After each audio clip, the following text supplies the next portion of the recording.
Welcome back to Backroad Bikes. Spring has sprung here in Kentucky. It's a beautiful day. Everything's starting to get green here at the compound.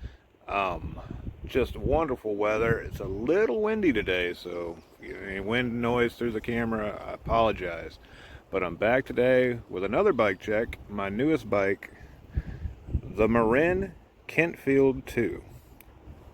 Now, when I bought this bike, there was very little out there about anything to do with how it rode or what it was like to own. There's a couple videos just giving a brief overview of it, but nothing really that helped me make my decision. So I kind of went into it kind of blind.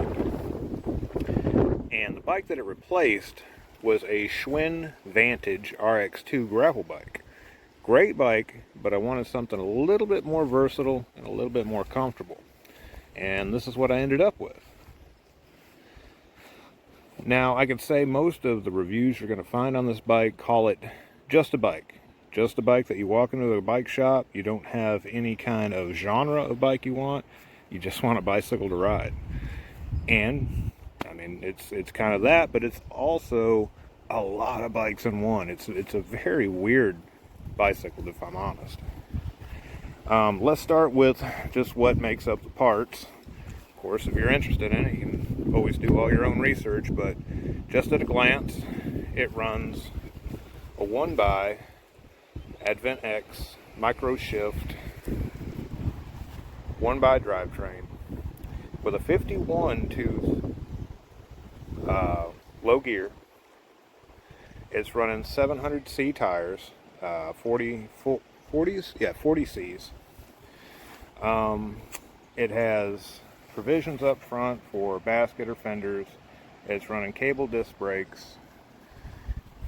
But I think that's the smallest part of the story. Is the geometry of this bike is really weird. When I first got on it, it had the stock handlebars. I've swapped the stock bars out for the Ritchie Coyotes.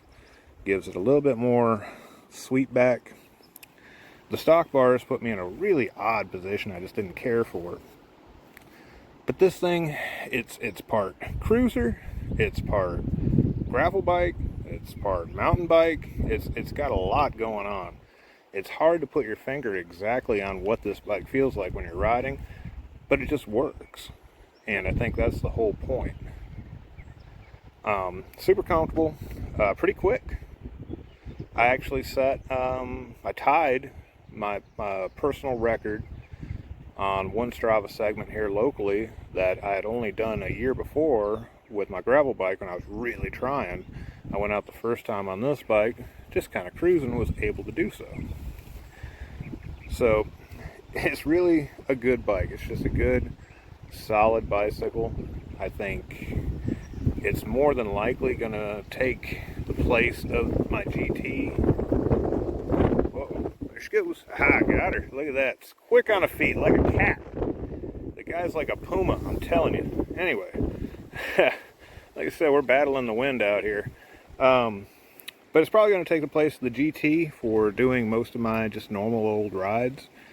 And not that I'd ever sell the GT, but there's some things I'd like to do to it, so it's going to be under the knife for a little while. And I think I made a good decision here. I actually let my son ride this on our last Greenway ride, and he come away super impressed and really liked how the 700Cs roll over his fat tire bike. And he's planning on buying a Poseidon X flat bar. So hopefully that'll be in for too long and we'll get to check it out, because it was actually on my list before I bought this bike. But once again, thanks for watching.